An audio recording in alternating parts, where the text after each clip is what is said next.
ng Guinness World Records bilang pinakamalaki sa mundo ang mosaic na mga litrato ni dating Pangulong Cory Aquino.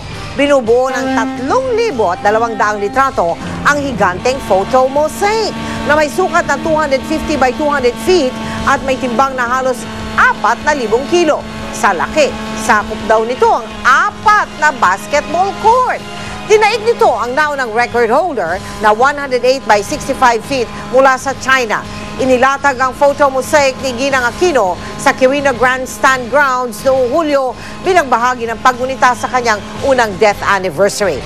Nilikha ito ng photojournalist at mosaic artist na si Revoli Cortez. Isang Filipino-American ang gumagawa ng pangalan sa larong baseball sa Amerika. Siya pa nga ang naging susi para makamit ang kupunang San Francisco Giants ang kampyonato sa World Series. Kilalanin siya sa pagtutok na ito ni Ruth Cabal. Di mahulugang karayom ang Market Street sa San Francisco, California nang mag-victory parade ang San Francisco Giants matapos maipanalo ang World Series Baseball Championship laban sa Texas Rangers. Bida syempre ang nagpanalo sa koponan, ang Filipino-American pitcher na si Timothy the Freak Leroy Lincecum. Proud na proud syempre ang mga Pinoy roon. Oh man, I just have to say this is a proud day for not only San Francisco but for all the Bay Area. For all the Filipinos repping the San Francisco Giants, we're here, we made it. This is history in the making. It feels great. It's the first time in 52 years, I think. He's a quarter Filipino, so I'm proud of him. Great job, you know. Go Giants, you know. Lalong tumindi ang hiyawan ng ipakilala sa entablado ang bigating Giant.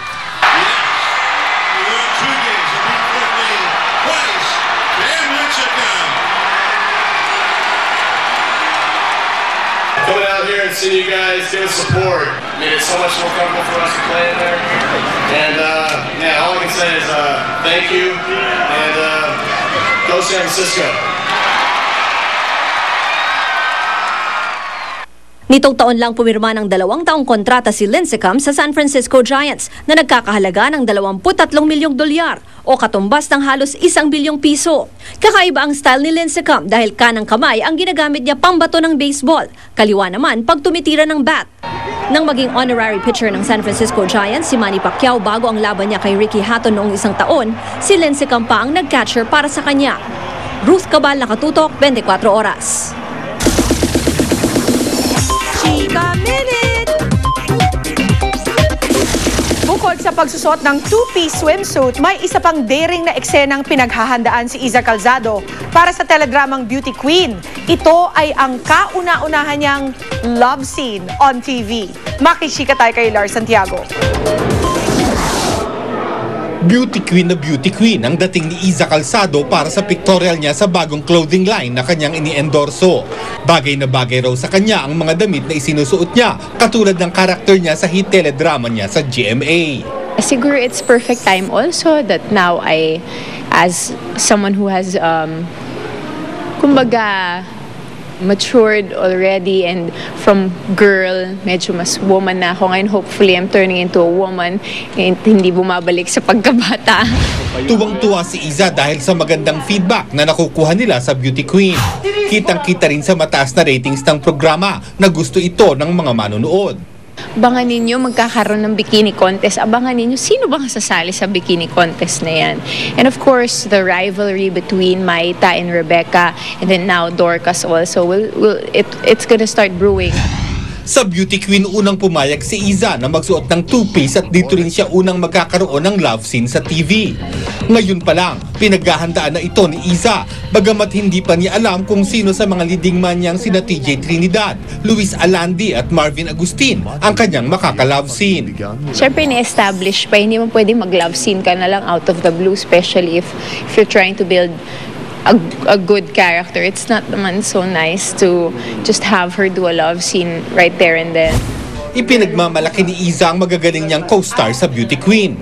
Aliw na aliw raw siya sa pagganap ng veteranong aktor na si Bembol Rocco sa papel ng isang may edad ng bading. May isang scene, kasi maiksi hair ko eh. So naglagay kami ng hair ko, may extensions. Normal naman na yun, di ba? Kala ko, ganda ko. Pasok ako na. Pagtingin ko, nagkakamahabang hair din si Tito Bembol. Saka yellow pa siya. Sobrang niyang pretty. Sabi ko, ayaw mo magpatalo sa akin, no? Ginaganon ko siya. Tapos tawa kami ng tawa. War Santiago, updated sa Showbiz Happening. At yan ang Chika Minute. I'll see you again tomorrow. Ako po si Pia Guanyo. Mel? Salamat, Pia, mga kapuso. Kinailangan pong umalis na aking partner si Mike Enriquez para tumanggap ng isang parangal. Abangan po ninyo bukas sa mga detalye tungkol sa parangal ni Mike Enriquez. At yan po mga balita ang aming tinutukan sa nakalipas sa 24 oras. Maraming salamat sa inyong pagtitiwala. 51 araw na lamang at Pasko na. Mula sa tahanan ng katotohanan. Sa ngalan ni Mike Enriquez, Pia Guanyo at Pia Guanyo, ako po si Mel Tiangco. Ito ang GMA. Walang kinikilingan, walang pinoprotektahan, walang kasinungalingan. Serbisyong totoo lamang.